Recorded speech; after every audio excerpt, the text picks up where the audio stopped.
እጅግ አስደሳች የምስራች በቃ ቻው ደህና ሁኑ ብላን የነበረችዋ እህታችን በሰላም ተገኘች። የኔ ነገር አበቃ። ያስቀየምኳችሁ ሰዎች በሙሉ በጣም ይቅርታ። ከእንግዲህ ቻው በማለት በራሷ ፌስቡክ ገጽ መልእክት ያስተላለፈችው ወጣት መጨረሻ ታወቀ። ይህች ወጣት ይህንን መልእክት ያጋራችበት ምክንያት ምንድን ነው? የስንብት ደብዳቤዋ ከምን የመነጨ ነበር? ማንስ ደረሰላት?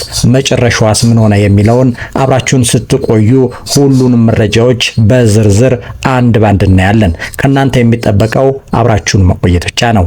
ቀጥታ ወደ መረጃው።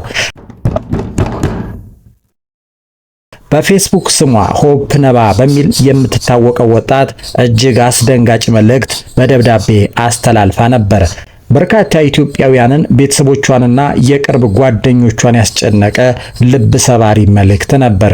ከጉዳዩ አሳሳቢነት የተነሳ ለሁሉም ኢትዮጵያውያን የድረሱላት ጥሪ መልእክት በመተላለፉ በርካቶች ተረባርበዋል፣ ተሳትፈዋል። የወጣቷን ሕይወት ለመታደግ ሁሉም የራሱን ጠጠር ወርውሯል፣ በቅንነት ተሳትፎ አድርገዋል። ይህች ወጣት ሆፕ ነባ በሚል የፌስቡክ ገጿ ቢሄድ ይሻለኛል የሚል የስንብት ደብዳቤ አስቀምጣ ነበር።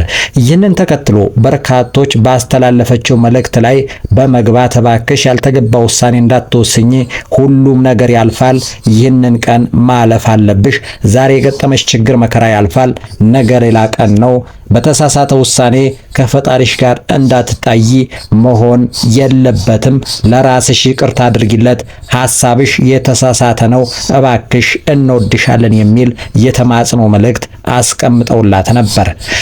በርካቶች የመጽሐፍ ቅዱስና የቁርአንን ቃል እየጠቀሱ የወሰነችው ውሳኔ ስህተትና ያልተገባ መሆኑን በኮሜንት መስጫ ሳጥኑ ላይ እየገቡ መልእክት አስቀምጠውላት ነበር።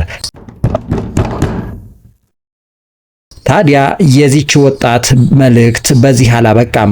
እንደገና ሁለተኛ መልእክት ይዛ መጣች። ወጣቷ ሌላ ያልታሰበ አስደንጋጭ መልእክት ያዘለ ጽሑፍ በራሷ የፌስቡክ ገጽ ላይ አጋራች።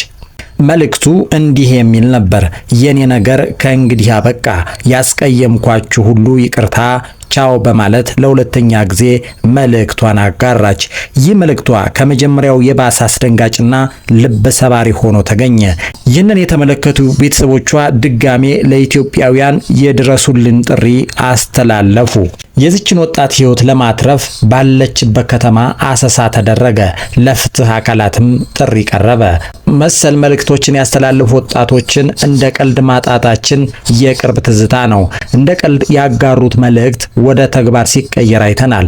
አያደርጉትም ያልናቸው ወጣቶች በራሳቸው ላይ እርምጃ ወስደዋል።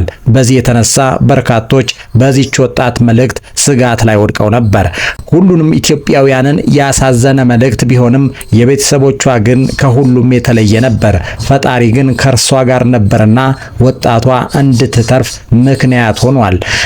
ከዚህ ሁሉ ርብርብ በኋላ ወጣቷ ያለችበትን አሳወቀች። በመጨረሻም የምገኘው ሆስፒታል ነው፣ ሰላም ነኝ፣ እግዚአብሔር ይመስገን በማለት መልእክቷን አስተላለፈች። ለወጣቷ መትረፍ የሰዎች ርብርብ ከፍተኛ ሚና ነበረው። የሰዎችን ርብርብና መልካም ትብብር ያየችው ይች ወጣት ከወሰነችው ያልተገባ ውሳኔ በመታቀብ አለው የሚል መልእክት ከሆስፒታል አሰምታለች። ቤተሰቦቿም ልጃቸው በሕይወት እንድትኖር ላደረጉ ኢትዮጵያውያን የምስጋና መልእክት አጋርተዋል። አብራችሁን ስለነበራችሁ ከልብ እናመሰግናለን የሚል የምስጋና መልእክት። በሕይወታችን በርካታ ተስፋ የሚያስቆርጡ መልካም ያልሆኑ መጥፎ አጋጣሚዎች፣ የሕይወት ውጣ ውረዶች፣ አሳዛኝ አስቸጋሪ መንገዶች፣ መሰናክሎች ሊያጋጥሙን ይችላሉ። ነገር ግን ራስን ማጥፋት የሰው ልጅ የመጨረሻ ውሳኔ መሆን የለበትም። ከዚህ ይልቅ በፈተና መካከል አልፎ ማሸነፍ፣ ለገጠመን ችግር እጅ አለመስጠትና በጥንካሬ ማለፍ ከኛ የሚጠበቅ መሆን አለበት የሚለው የብዙዎች ሐሳብ አስተያየት ሆኖ ስላገኘ ነው እና የኛም ሐሳብ ሆኖ ስላገኘ ነው በዚህ መንገድ አቀረብ ነው። ከዚህ እውነተኛ ገጠመኝ ሌሎቻችን ልንማር የሚገባው ጉዳይ መሆን አለበት የሚለው የኛም የመጨረሻ መልእክታችን ነው። ይህን ሐሳብ እንደተማራችሁበት ተስፋ በማድረግ ለዛሬ የነበረን መልእክት ይህን ይመስል ነበር። አብራችሁን ስለቆያችሁ እናመሰግናለን። መልካም ጊዜ